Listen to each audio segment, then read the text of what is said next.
Hey, welcome to Grant's Rock Warehouse, and we are live. And look who's back. Rachel's Ghost. I'll be damned. And we're back for our monthly get together. Ladies and gentlemen, do we have a topic? No, but we're going to talk a lot of music. And I know Rachel's gotten some new Beatle albums we're going to talk about. Yeah. I've brought some stuff back from Seattle, so we can talk about that. Yes. And God knows where this is going to go, but we'll go an hour and we're going to just talk. And Rachel, nice to see you. How are you? Really good. Really good. A busy day running around. We had our Ghosties Award show on my program back in December. January, early January, earlier this month. See, I forget. Earlier in January, and we just got to mailing. The first half of the awards were mailed out today. So that's happening. So busy. Yeah, Marlon. Marlon's a show about nothing. We are the Seinfeld equivalent of a show about nothing. That's what it is. It's a show about nothing. Absolutely. Yeah, the Ghosties. So how did you feel those went? They went probably, I think, better than anyone could have expected. These were an in-house awards thing, and I always like to give a shout out to the lovely Maria Wesley, who's funny. She's a delightful, very witty lady, smart, and I like Maria a lot. And she does her award show, and you really should check it out. Go to Maria Wesley. Just Google, YouTube Maria Wesley and look for her on YouTube. She's just wonderful, and she does the overall awards for all of us. But mine was insular. It was, I didn't want to step on her delicate toes, dainty, feminine toes. I just wanted to do a show and acknowledge all the crazy shenanigans that go on my TV show. We call it the Ghosties. The Ghosties are super fun, very well done, says John, who was there. So, and we had help from Stephen Schnee, who did, and Stephen, of course. How did you secure that? How did you get Schnee on there to do all the announcements for I have known Stephen for a very good long while. I mean, like way back, like 3-4 years ago, like when I first made my own initial steps on this platform called YouTube. Mm-hmm. And then, of course, we had Darren Record Hound helping us. And Darren's an ex-DJ. He's done it. He knows how to do it. He's done emceeing before. Very experienced. So both these guys, I had kind of a different vision for each of them. And for Stephen, I wanted his dulcet, serious intonation to read off. And the Ghosties, the nominees are. And he read it just like with that seriousness. And then we had Record Hound going, she's good, Rachel, with all of their hyperbole and the excitement that you need for one of these kind of presentations. So, and of course we had Joey Callio, a real surprise, Joey Callio of Data, the California-based band Data, and also Seven Horse. Joey Callio was a huge benefit to everything. DC Toon Time, man, this is a great channel. This is a person I like because they love comic books. I'm a comic book person. I grew up with Marvel and DC, but all the rest of it too, like the Charlton and Gold Key and Timely, some of these old time comic book makers that were maybe off Harvey comic books. Remember Baby Huey and all that. So anyway, he's great. The Ghosties went great. It was fantastic. We had fun. Every splendid time was guaranteed for all. So yeah, it went really well. Probably better than I thought. Well, Chauncey Phillips wants to talk about records. Yeah, sure. We can talk about records. What do you want to know about records? What kind of records? Tell me, Rachel, what's the newest? You're on the Beatle horizon. You talked about on your show today, but there are people here that probably want to, what's the latest and the greatest? Well, I'm telling you, Grant, I'm so anal retentive. I've already filed one away, a UK first mono pressing of Revolver that was gifted to me by vinyl community member Rich, R-I-C-H. He's in London, and he sent that to me. And he also sent me this one. I haven't played yet. This has been a busy day. I haven't had a chance to spin it. There's the better half Scoozy, but Rubber Soul. This is a UK second pressing. But the interesting thing about these Rubber Souls, they have a thing called the loud mix. So you get, or a loud cut. And I guess they screwed up the initial run on Rubber Soul. And the Parlophone didn't like what they were hearing. And they said, it's tinny, it's muddled, it's horrible sounding. I think we've got a problem on our hands here. Let's recut this thing. Let's go back and redo it. So they did a second press to fix up the problems with the first press. So in a rare exception, you really, I would argue, you don't want a first press Rubber Soul other than for like having a misprint. You know, it's not the way it was intended. It's an error, misstep. So you could go, yeah, you know, maybe collect that first one, but this is the one you want. In the Dead Wax, it's called a -4-4. So you want the -4-4. And there's also the I forget the lady that came in there. She was working in the classical department, and in the 70s, she went back and recut this in 1973 or so. And she's got her version as well. I think it's a -5-5. But these -4s sound great. And but that came out in 65 or what? 66? When did that come out? December of 65. Okay. So just at the tail end of 65. And did you get a Revolver? Was that mono or stereo? Look at me. I'm in my glory because my sister told me her favorite album is Rubber Soul. Mm-hmm. So I said, I got Rubber Soul. So here I am surrounded with 7 Rubber Souls. And the ironic thing is I've got another Rubber Soul in the mail on its way to me, which I purchased off eBay. So a fair number of Rubber Souls, but I'm that way with Revolver. I launched the Beatles tag on my channel, but it's for all the Beatle people in the vinyl community, the Beatles. And this in my collection, like obviously I got stacks and racks up here and even more Beatles up here, but here's the main gist of my Beatles collection. So this is all Beatles up to that big white stripe. That's the Past Master monos, and after that it goes John Paul, George, and Ringo.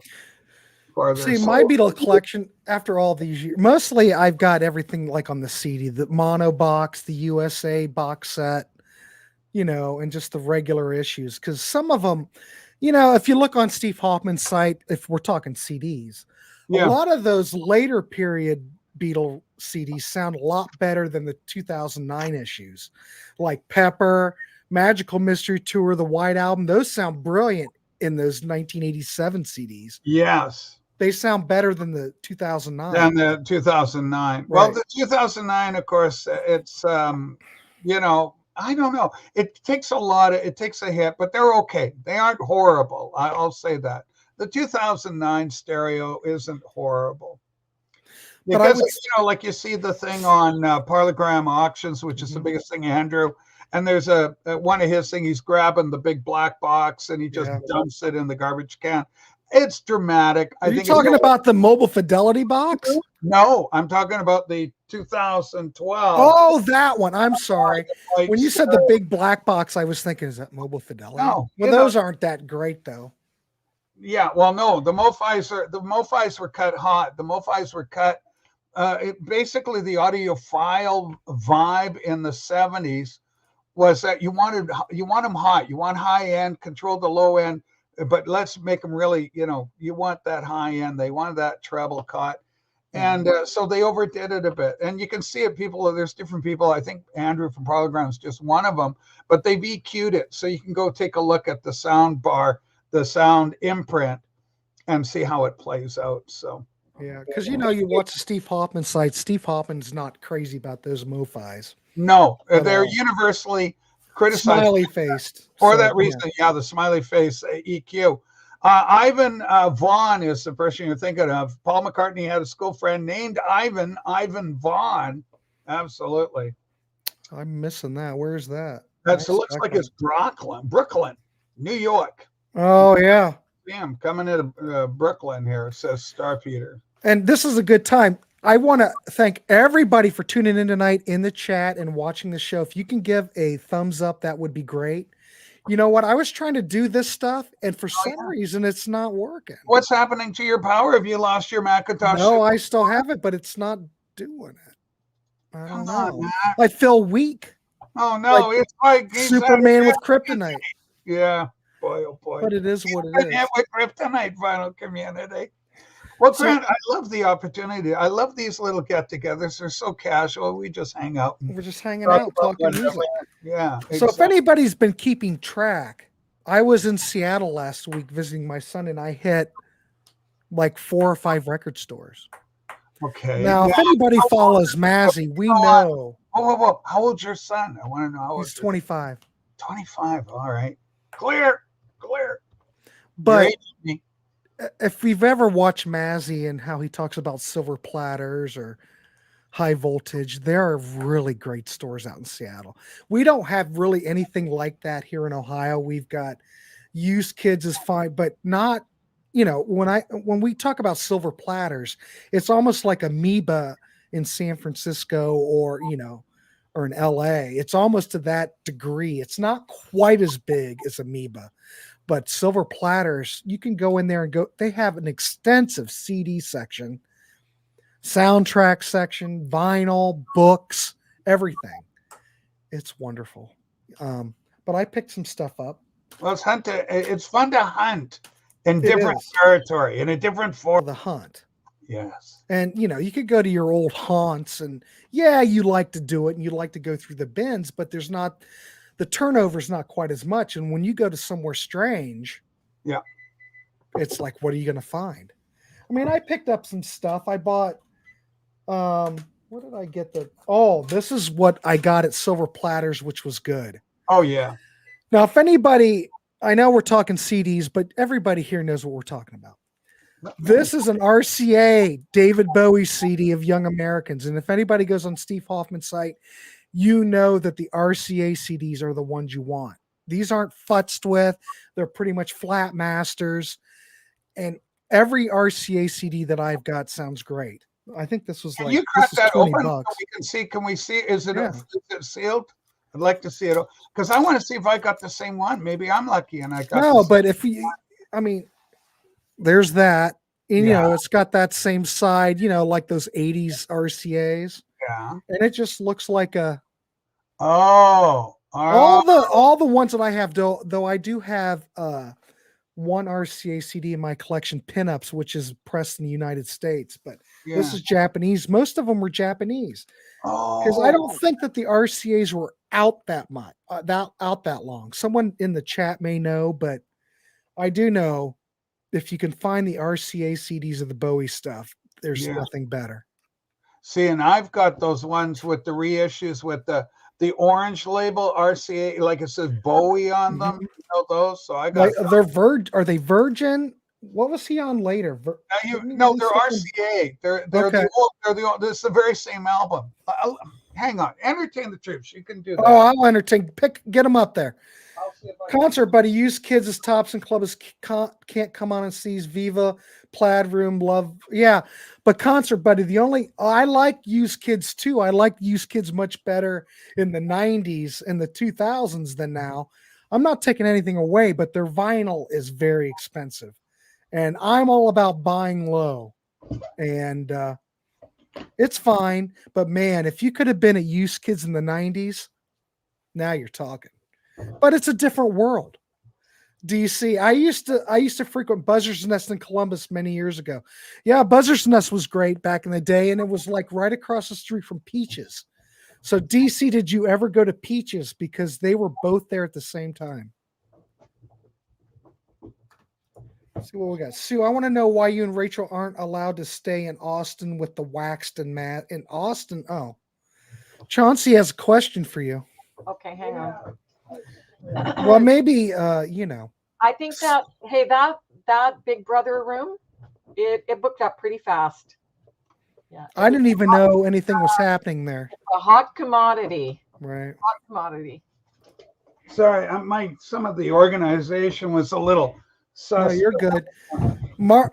Marlon, is there tons of grunge in the bargain bins? I did not see tons of grunge in the bargain bins. In Seattle, they tend to put the grunge right with it, and they try to charge a pretty penny. I didn't see any decent buys as far as grunge stuff goes. Okay. Okay, Okay. here's mine. Now, the funny thing is, ironically, it's not one of the ones with the Bowie and orange, but there you That's go. the Parlophone. It's Parlophone cut. Yeah. So on that, so, and I always think of Young Americans as kind of an American album. Yeah. So, I think you got the deal. And now I know where they are. Well, it's like Dr. Evil. $20, but whatever. Yeah, That's a pretty good price for it. Here's what I'm trying to say about these orange labels. There's a whole bunch that came out like this. Okay. So with just the Bowie name on them, and I think if it orientates, yeah, here's how it's supposed to orientate. So pinups with the song list. And then but in the old days, you'd have the orange label with RCA on it in the 70s. I've got these on vinyl as well. DC, is that a young DC that I'm looking at? No, in the picture? In your picture. It's got to be him. DC, look at the stash. Is that you? Huh. Oh, God almighty. Oh, yeah. Star. We had Peaches record store when I grew up in Dallas. Yeah, Peaches was my favorite. When I was a kid, all right, this is what when I was a kid, I bought the Peaches on Morris Road in Columbus. I bought Sgt. Pepper picture disc, and I bought the Beatles White album when it was on double white vinyl. So that must have been 78 when I was, because I had just discovered the Beatles went in 75. So I was still acquiring them. But yeah, I got the double white of the White album. And as a pressing goes, a US pressing, those purple and those green label capitals sound phenomenal. Well, the purple ones, yeah, because they had expatriate Canadian, what's his name? Trugget, Yeah. So he was born in Canada, raised in Canada, worked for Canada, Capital Canada, but he went down stateside, and then all that Beatle catalog came up for a remastering renewal, and so he did all the work on those, and they're highly regarded. Did a great job with them. Yeah, on the Hoffman site, they always boost up Wally and his work. I've got a double Wally Dark Side of the Moon. Yeah, I haven't heard it. That one I think I've got just a reissue currently. I would have had a Canadian one back in 73 when that came out. God, I've got the 20. That's really a young DC. I'll be damned. All right. It's the Chris Bell cuts that came out in 2016 when they released the whole catalog on Pink Floyd. So I bought all those up. They're pretty good. Yeah, they're supposed to be great. Yeah, they've got a good reputation. They aren't the best sounding, but they're good sounding. They are very good. Why do you think those CD? Who mastered the CDs? Weren't those all by same guy, right? No, Floyd. Yeah, Floyd. Who did Floyd? I don't know. I have no idea who did the work on the CDs. If anybody knows, let us know. Let us know in the comments below. What else did I get that's good? I got something at DC Tune Time. This came in the mail, Rachel, but I haven't played it yet. All right. DC, where are you? He recommended this. Okay, what am I looking at? I'm looking at a can't remember the name. I gotta look at it. Take your time. Let's see what we got. A band called Spy Mob. The album's called Sitting Around Keeping Score. Anybody know this record? What's on the cover? Hold the cover up really close. It just looks like looks like one of those IKEA shelves or something. They're in little radios in there or something. There you go, DC. I am here, Spy Mob. What are the things in the slots there, DC? They look like little radios or something. Yeah. I haven't played it yet, but he highly recommended this. All right. So, I'm all about Is it like power pop?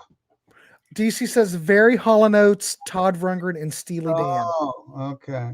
Very Hall & Oates, Todd Rundgren, Steely Dan. Okay. Yeah, there you go. Oh, Mick. Hey, oh yeah, there's AZ Mick. Mick's a legend. He has been around so long. He predates pretty much everybody. Really? All right. So, Rachel, what else is happening? What else is happening on the channel? What can we expect? Anything coming up? Well, we've had a lot of trouble. It's been bumpy. It's been a rough week. I had to block. I didn't have to, but I chose to block a person who's generally, okay. She's not a bad person or anything, but it's just the attitude was going down a little.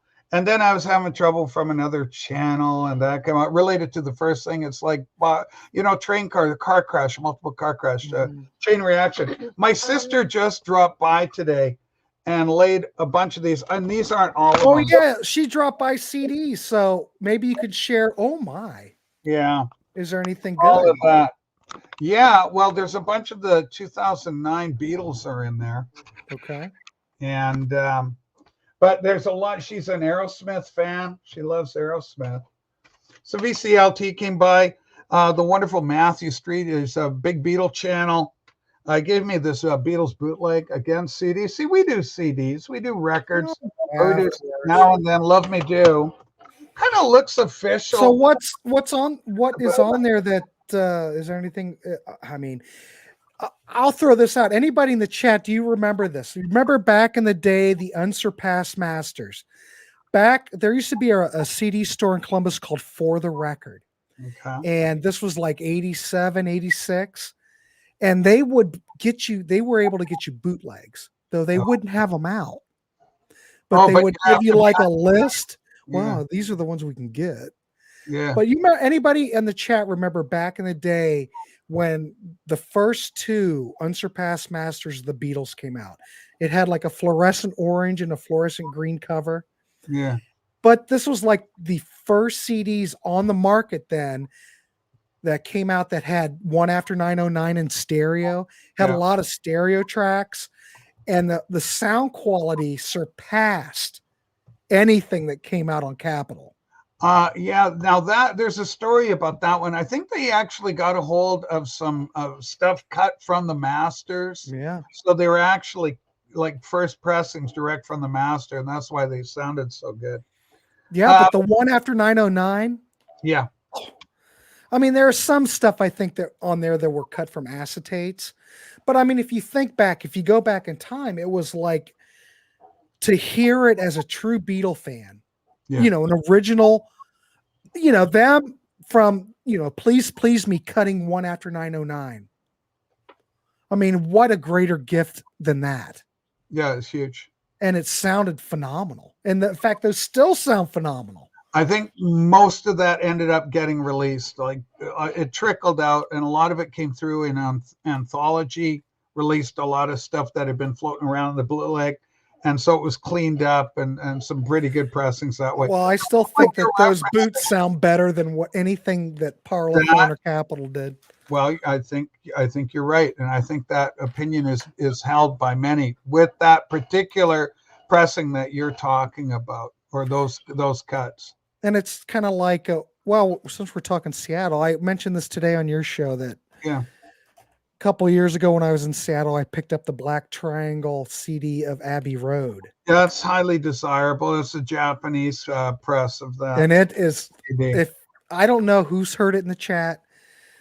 I know there's a lot of vinyl people, but my God, if you haven't heard the Black Triangle version of Abbey Road, I'm not talking a bootleg, I'm talking a real pressing of it. It is stunning. It sounds just like the master tape. I swear. And I've never heard it, but it is well worth picking up if you can find it. Yeah, Andrew over at Parlogram Auctions, he's talked about that, but he says, whenever he does a covering of Abbey Road, he says this press, but this CD stands apart. It does. As being particularly. It is stunning. And the thing is, I don't know how they were able to achieve that. I mean, it's just sound. There's tape hiss. I want tape hiss because there's tape hiss on it. Yeah, correct. I want to hear what the master tape sounds like when I'm listening to it. I don't want anything futzed with. Yeah, I like fidelity. I like this. All these audiophile words they talk about, like sound staging. You want the thing to breathe. You want to hear there's wood instruments. You want to hear the breathiness of that. Guitars, the tone, the vibration of the string, if you can get it, that distortion, you want to hear that crunch, that bite, and the energy to jump off that thing so that you're wrapped up and it touches your soul and isn't soulless or there you go. old, you know. There you go, John. I have the Ultra Rare Tracks Volume 1 through 6 Swinging Pig CDs. Yeah. They sound like soundboard quality. Yeah, but the 1 and 2, I've got the first 3. The 1 and 2 were the ones that really set the world on fire when they came out. But yeah, there's some acetate stuff, but man, what is off the tape on those? Yeah, those Still are stand up. Still stand up. I think some of that actually made its way to anthology. Those very cuts made it over to anthology. Yeah. Well, Leave My Kitten Alone's on there. And that was the first time anybody had heard it, I think. I don't know. I don't have all the Beatle bootlegs. We're talking 87, 88 when those boots came out. Oh my God. Yeah. But if you compare to everything else, and also bootlegs. I mean, when you're talking bootlegs, nobody has more bootlegs than the Beatles. There's so many Beatle bootlegs out.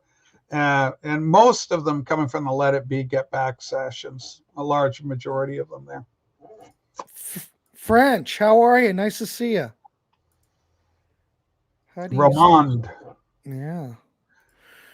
But anyway, we're on another Beatles jaunt. There we go. Yeah. We do that around here. But anyway, that set the world on fire.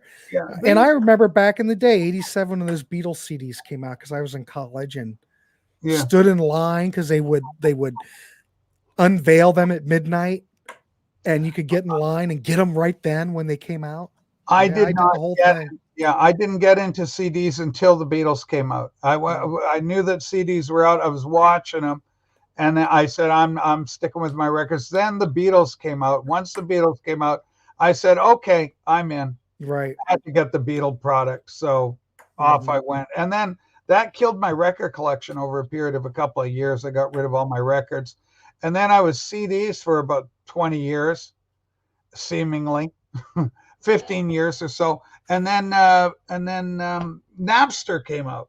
Somebody said, you don't have to pay for music, you get free music. What? Yeah, I never did Napster. So I went, oh shit, okay, well, let me think of a song. So I was curious. I went and started, and I grabbed a whole bunch of stuff, rare stuff, things that were off the beaten path that I wouldn't normally think about buying, but that's how it started for me. Then I missed physical media. I got out CDs, and I missed physical media again. Kept my Beatles CDs. But then, expanded, started collecting more CDs again. And then Ron Beaudry and the vinyl community started showing records. And after about 3 years of watching him, I picked up a bunch of LPs from him. Unreleased Beatles. Ernesto, hey, Grant and Rachel, do you think there still could be any unreleased Beatles music out there somewhere? Yeah, possibly. I'm sure there is. Think about all that Let It Be stuff. There's so much more there that's come out on bootlegs and stuff that's never going to see the light of day as a. Yeah, there's also stuff from gigs that they were doing in England and in out around 1962, 63. They just had one come out a few years ago. They had known about it. It had been floating around for a while, but it resurfaced within the last 3 years, and I forget where it's located. It's on YouTube right now, as a matter of fact. New attention drawn to it, but it was a gig, a boys' school. I think it was a boys' school. No, girls were there too, because the boys were complaining about the screaming. But there weren't as many girls there. There were more boys than girls, and so the screaming's out of so it's Beatlemania's happening. And it was contractual. The Beatles had to be there because they had already written the contract. And so it was like they were being paid £2,000 or something. That even sounds like too much. It was very little money to play this gig. But it was under Epstein's auspices, and they went through and played it. But it's available on YouTube. It's at like this boys' school. I want to say a boys' school. Gallery may know more about it. But. Yeah, John, I don't know. There probably are some Russian titles with rare B-sides. I don't have those. The ones that I have on Rolling Stones are the ones remember the London CDs where Mobile Fidelity mastered them, but London put them out and they didn't get clearance or whatever. I've got a lot of those. I think a lot of those sound great, but well, high quality, right? Yeah, it's high quality. Quality items there. But I have not checked out any Stones boots. I've got Beach Boys boots. I don't have any Stone stuff though. Yeah, no, the only stuff I've ever owned bootleg are Beatle related, and like John Lennon bootlegs. I had a few Lennon bootlegs because huge Lennon fans. So. Mm-hmm. DC's never left the physical media realm. He's gone from vinyl to 8-tracks to cassette. Look at you. You're such a, you in that hat. God. Ernesto says you're a survivalist. My friends did 8-tracks. I bypassed it. I stayed with cassette tapes. So in the car, it was cassette deck for me, but everybody else had the 8-tracks, and they had all the moxie. They were the things that had the cachet. Oh, you forget that cassette. You need to have an 8-track. They were like big power play Craig toaster, and the cassette is a superior medium all the way around on every metric you can. I remember I was always a cassette guy, and I remember people were going, "Yeah, you need an 8-track." I'm going, "Really? Why? It clicks in the middle of the track."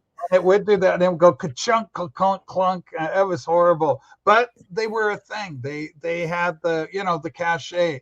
And maybe it was something about they were so large, and you chunk them in there and play them in the car, and and Jensen speakers. The Jensen and a Craig 8-track in the car.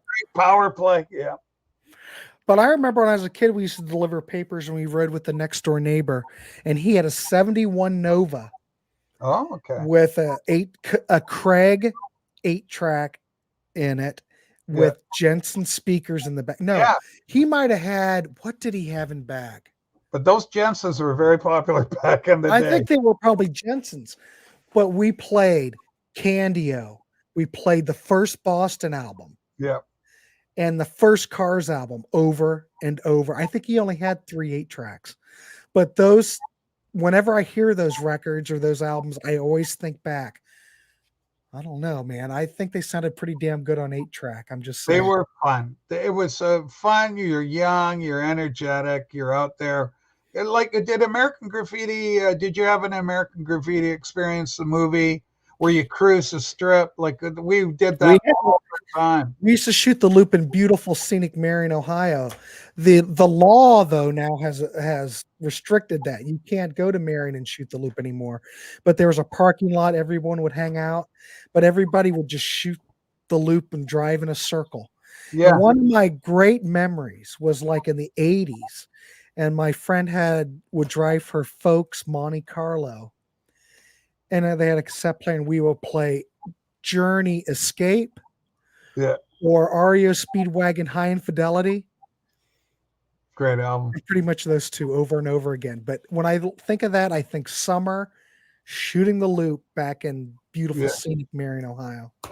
I was out with a couple. I was in the backseat, and they were, I think the guy was older, like a grade. Everything's in school, so 8th grade, everybody's graded, right? So this girl had an older boyfriend. He was a cool guy, had his car.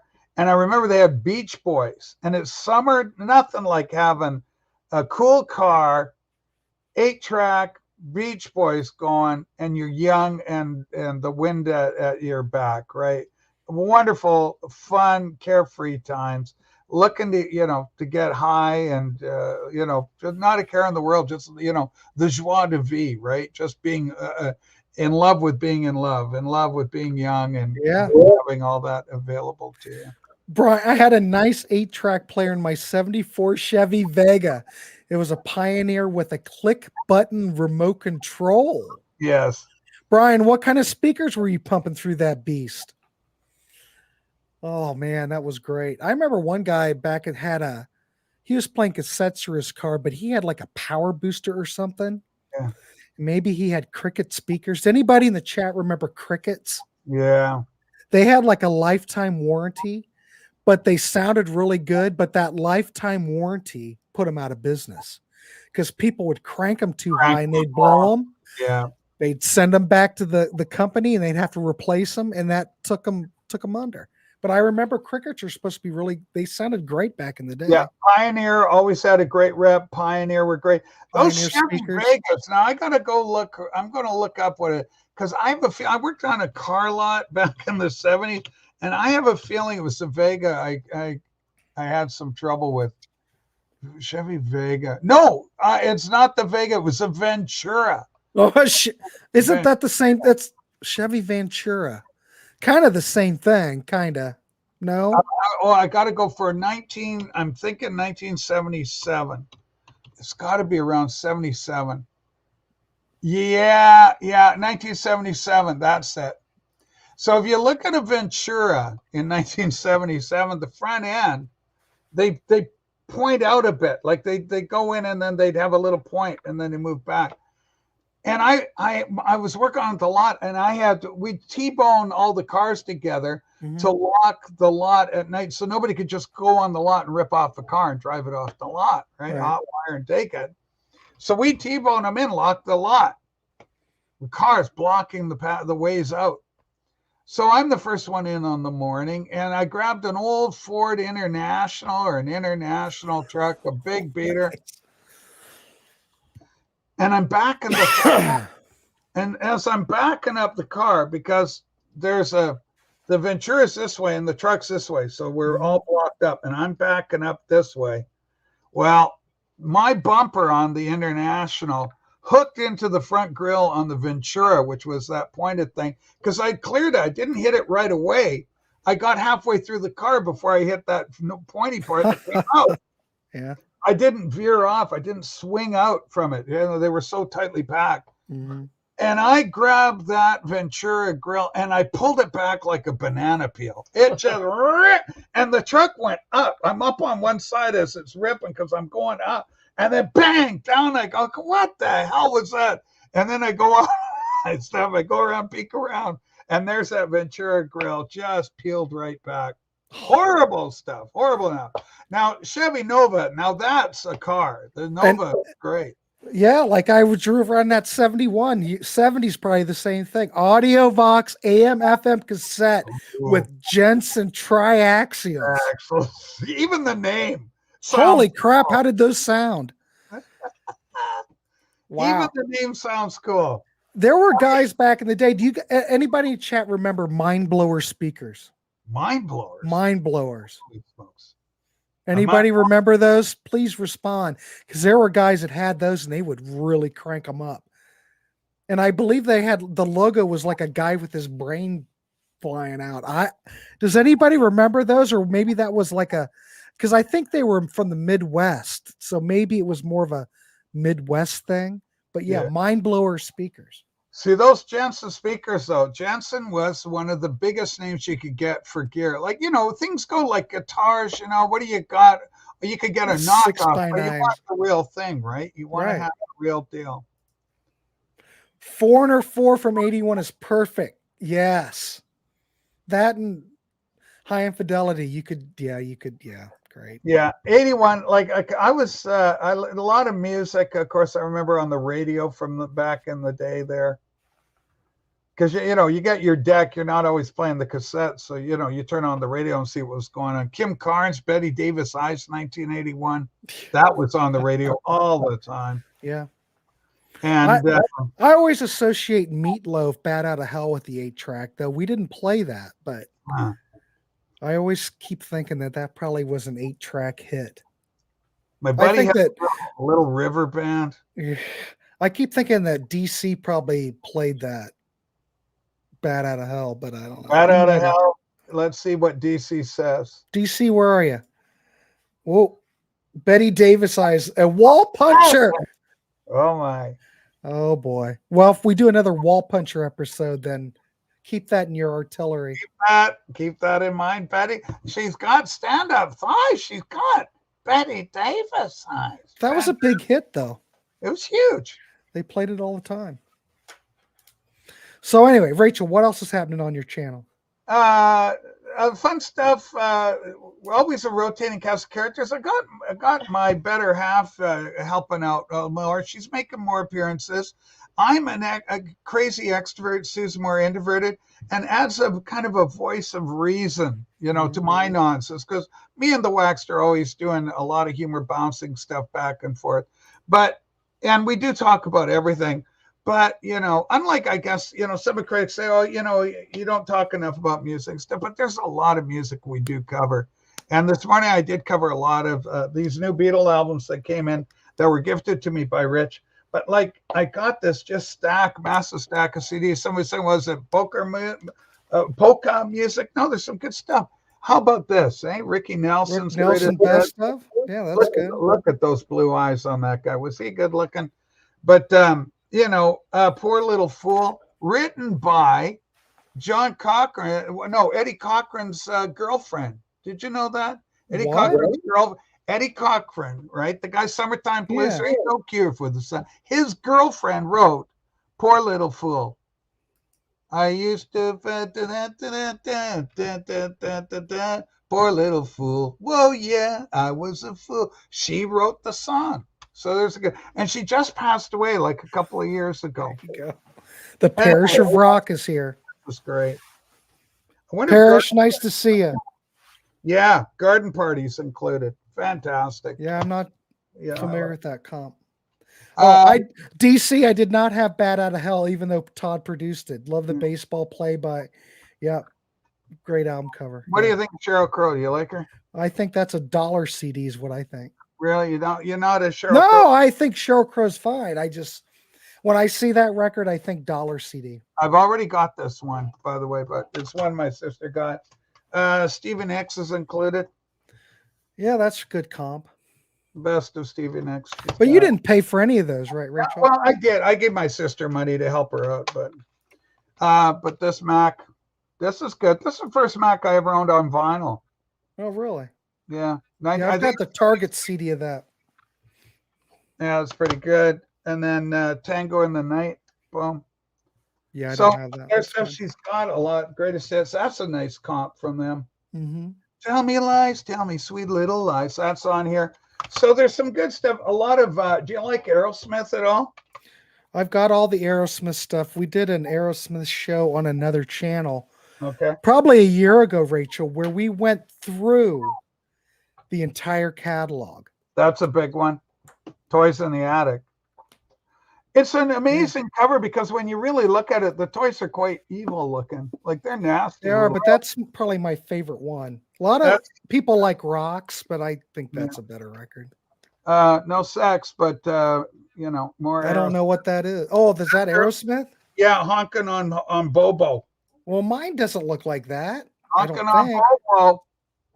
Okay, I've got that, but I don't know. That just a lot of people don't like that one.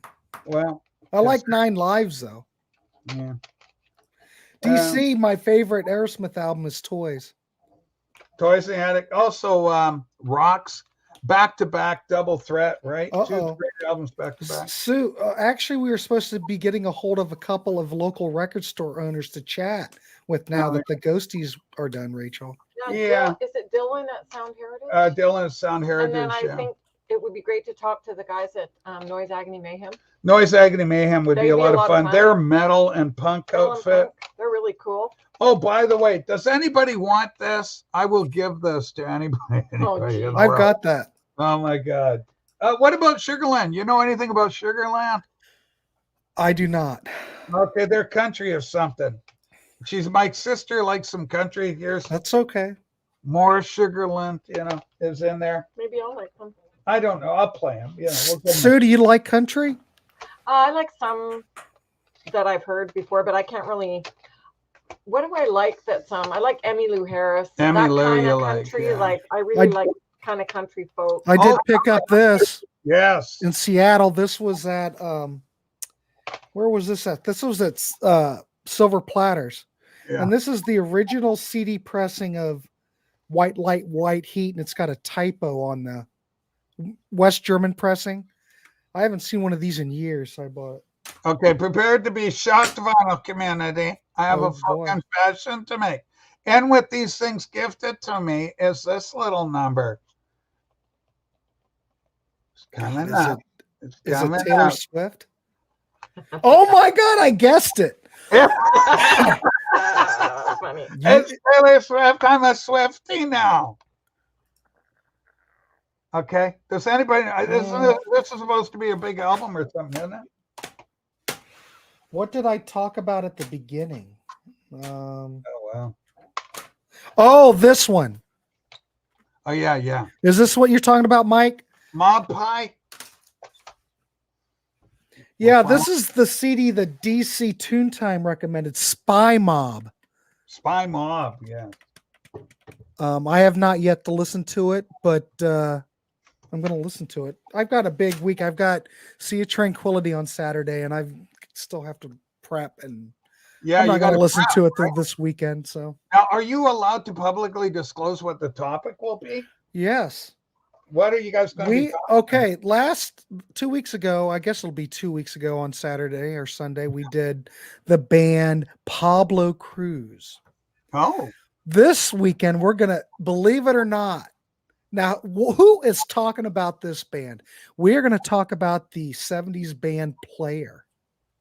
It's almost like, you know, okay, see, where are you doing this? What channel is this on? Sea of Tranquility. Okay, this beat Pardo, this is the biggest thing going.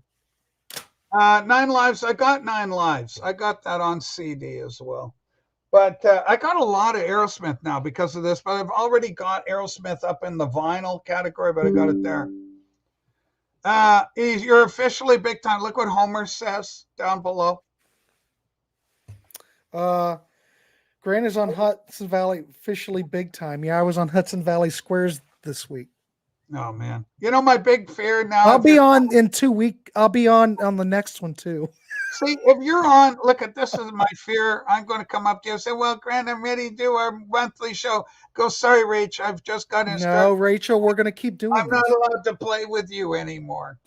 No, we're going to keep doing this because this is great. We just need to come up with a good title. I just like a title for it. Yeah, but I don't want it to be, you know, special. Grant's Rock Warehouse, a special guest. Rachel's Ghost. We need to have like a special needs Rachel. Adele, look at that. Grant's Rock Warehouse with special needs Rachel. Special needs Rachel. That'd be fantastic. But there's so much stuff. Of course, Canada's sweetheart here. Shania. Shania. Yeah, Shania Twain is in here. Just here's some more of the Aerosmith. This is a good one. Permanent Vacation. That one I'm not that crazy about. I think that 9 Lives is a better. That's the one I like. Yeah. It's very psychedelic in spots. I got kind of Beatlesque. I think this came in 2 different covers. I got the same one with a different cover on it. The cat is on a dartboard. Is that the same one? Yeah. Yeah, there's 2 titles. Yeah, you've got a lot of Aerosmith now, Rachel. Oh, dude, man, it's happening. Coming today. You know, there's a lot of division. There's a lot of people that think that 70s stuff is the bomb, but then it depends upon when you come into Aerosmith. I came into Aerosmith in the 70s, so Rocks and Toys in the Attic are the big ones for me. But when we did that show, we did a show on Ryan Gavalier's channel. Yeah. I tried to keep an open mind because I was one of those guys. Oh, just the 70s. Oh, that's all. The rest of it's bad. Yeah. And that's really not the case. There's really some good stuff in those 70s, 80s records and 90s records. She's got a lot of Eagles, man. That's kind of a nice one. Very best. Yeah, that's good. Nice big thick, white jacket on it. Yeah, you're only, but I swear to God, check out, just listen to like 9 Lives and try to have an open mind. I swear to God. Eagles, long run. My God, she's got a lot of them. This is a big one on the border. Yeah. One. Everybody knows that one. Don't you have all those on vinyl already? I do. I have a lot of them on vinyl. Hotel California, I certainly got on vinyl. And then she's even got some Timothy Schmidt solo stuff. Oh, that is Eagles Mania. She likes Timothy B. Schmidt. DC was reprimanded one time for only drawing 3 nipples on a cow. Please remember, a cow has 4 nipples. Well, okay. This is farm talk. Farm talk. This is good. What about this? Do you remember that's a great record. Gautier, Canadian. No, he's Australian. No, is he New Zealand or Australian? I don't know. He's not Canadian, I don't think. That's a great record. Holy smokes. That's a 5-star record. Armageddon, the soundtrack is in this batch. Dave, 70s plus Permanent Vacation. Yeah, well. Oh, this is a big one. I've never owned this. This is crazy. I've never owned this album until now in any format. Oh, that's a great record. Are you kidding me? This is Tapestry. Every teenage girl in 1972 had this album. This was the one. Clapton, Woodward together. That is the best thing you probably pulled out of there tonight. Have you heard that at all? No, not at all. Oh my God. The guitar playing on there. Steve Winwood's one of those guys that should get more props for being a guitar player. That is great. Well, Listen to that as soon as you can listen to it. That is a great record. Best of the Beach Boys. This is a fun album. In fact, when I was telling you about running around in the 70s, I think it might have been this album that they had there. There you go. Rand Kelly. I had it because Craig 8-track with Pioneer speakers in my Ford Pinto in 1974. Look at you. Well, the Ford Pintos, of course, I remember them. They're very distinctive shape to them. And then there was the story that they blow up. Yeah. How about this lady? We're talking about Kim Carnes. Is that what? I don't even know that record. Kim Carnes. Betty Davis Eyes. Kim Carnes with Betty Davis Eyes. Right. Yeah, Mike Sweeney. I know of Gaudier. He's the drummer in the Basics, but I have not heard any Basic stuff. Huh. How about these guys? Dancing in the moonlight, everybody. Yeah, cool. Isn't that great? Yeah, King Harvest. I like Fantastic. It. I love that song. Did the Gremlin explode, Shania? DC, did the Gremlin explode as well? The Gremlins. Jeez. Got so many of these albums. Well, back in the day, in the 70s and the 80s, cars, if you're in the Rust Belt, all you have to do is just pretend to throw salt on them and they would rust. I had a 74 Super Beetle that I used to drive, and I got it fixed several times for rust. I mean, there's so many weird albums here that I would never get into my own collection. Bruno Mars. Yeah, Bruno Mars. But your sister was into that stuff. She had it. So this is what she had. Now I've got it. A couple of Van Morrisons. That's good. This is a big one. The Moon Dance. Big. Yep. Tons of those out in the used bins. Oh, more Aerosmith. Wow, she really dug Aerosmith. She loves Steven Tyler.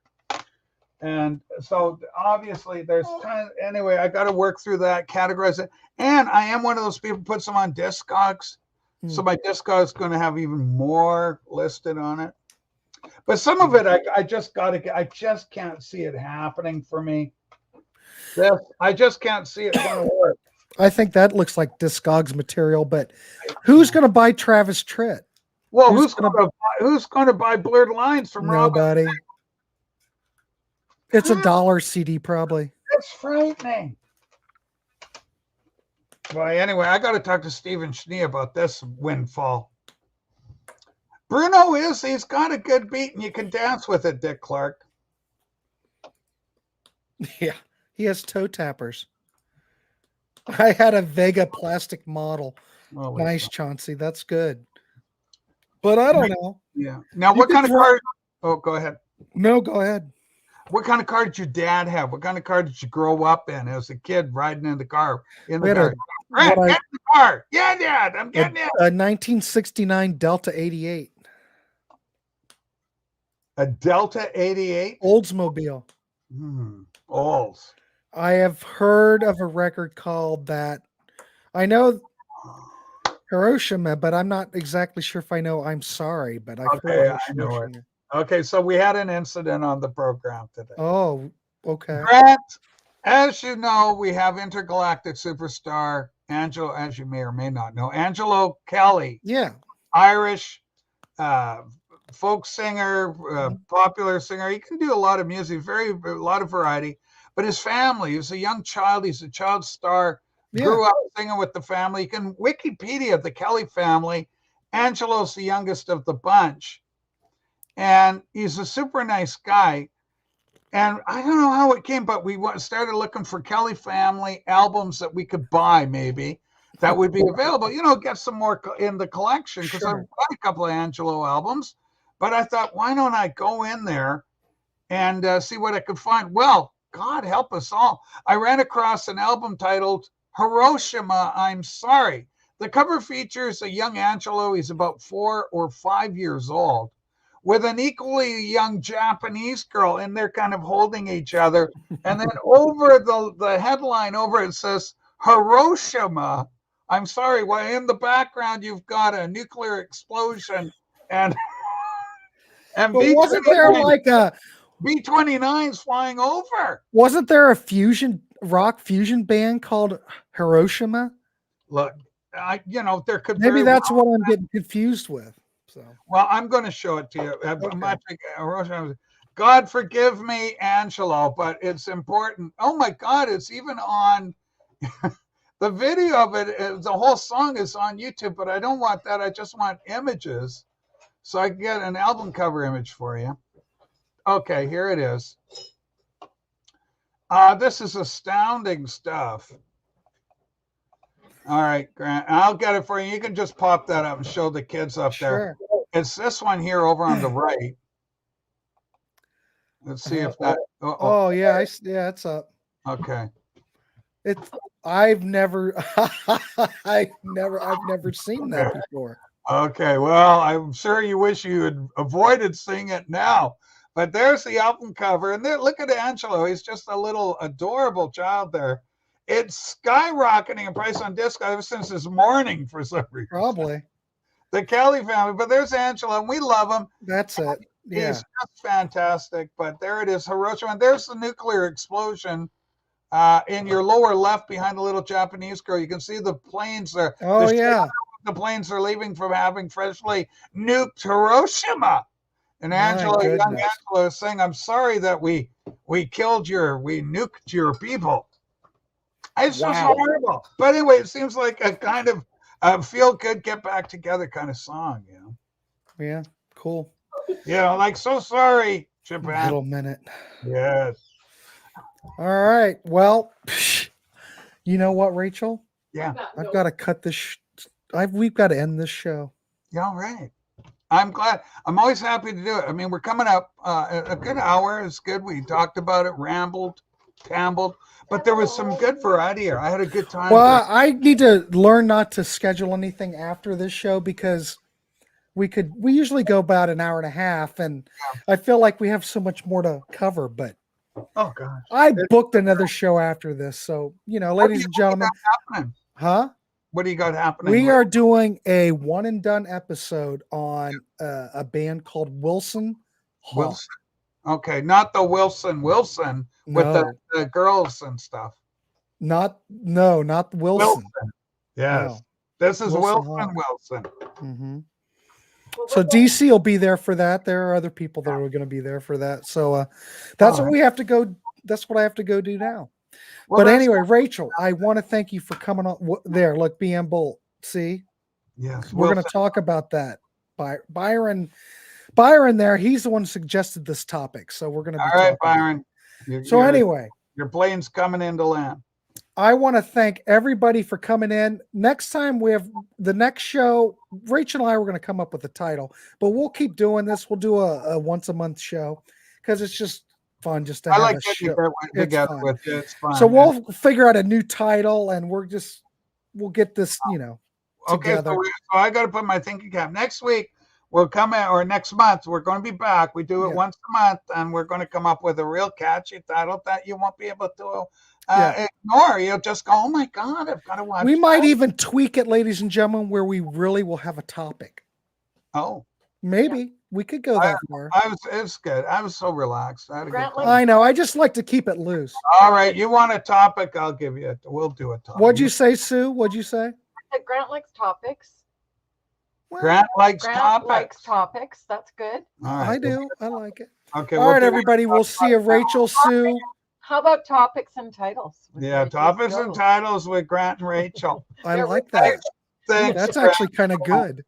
All right, everybody. We'll see you. Thanks. Please leave a like and subscribe. You know all the whole routine. Everybody here already knows who are. Haunted Warehouse. That's I like that too. Write those down. Oh my God. All right, everybody. All right, we'll see you. Good night, everybody. Bye. Bye.